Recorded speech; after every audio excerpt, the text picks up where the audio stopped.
FTV Hindi में आप सभी को सुस्वागतम। जी हाँ, म्यांमार का थ्री ब्रदरहुड अलायंस ने सेना शासन के खिलाफ बड़ी सफलता हासिल की है। विद्रोही समूह सेना शासन को लगातार चुनौती दे रहा है। वो टैंक, रॉकेट लॉन्चर और अन्य हथियार और गोला बारूद जब्त कर रहा है। विद्रोहियों को आगे सेना माने घुटने टेकने पर मजबूर हो गया है। उन्होंने रविवार को ही एक और बड़ी सफलता का दावा किया। विद्रोही लड़ाकों ने बताया जा रहा है कि चीन की सीमा से लगे उत्तरी शान राज्यों में एक और प्रमुख ट्रेड गेट पर कब्जा कर लिया गया। समूह ने दर्जनों मिलिट्री चेकपोस्ट पर भी कब्जा किया। इससे खासतौर पर चीन बौखलाया हुआ है। थ्री ब्रदरहुड अलायंस में Myanmar national democratic alliance army और तांग नेशनल लिबरेशन आर्मी शामिल है। वो लंबे समय से शान राज्यों की प्रमुख क्षेत्र पर कब्जा करने की लड़ाई लड़ रहा है। समूह में एक अराकान आर्मी भी शामिल है जो खासतौर से रखाइन राज्यों में एक्टिव है। म्यांमार 7 राज्यों में बटा है और इसी में एक राज्य है चीन, जहां चीन समुदाय की बड़ी आबादी है। मैप पर अगर गौर करें तो पाइएगा कि इसकी सीमा भारत से लगती है। विद्रोही ने इसे पहले ही चीनलैंड घोषित कर रखा है, जहां उन्होंने सेना की एंट्री बैन कर रखा है। म्यांमार का सेना शासकों की मुश्किलों और इसीलिए भी बढ़ गया है क्योंकि देश के सबसे बड़े बामर समुदाय ने भी मोर्चा खोल दिया।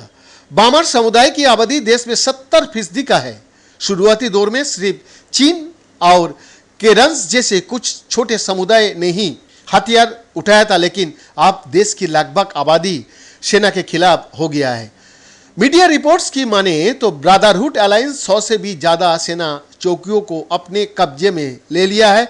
इस विद्रोही अलायंस के अलावा कुछ जातीय समूहों में भी वो लोग अपना सहयोग दे रहा है, जो हाल के महीने में आक्रामक हो गया। सेना शासन का खर्चा पानी चीन पर निर्भर है, जिसके ट्रेड रूट को विद्रोही समूह ने ब्लॉक कर दिया।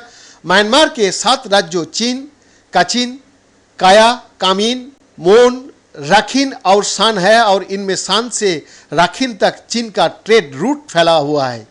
ट्रेड रूट बंद होने से चीन को बड़ा नुकसान का डर सता रहा है।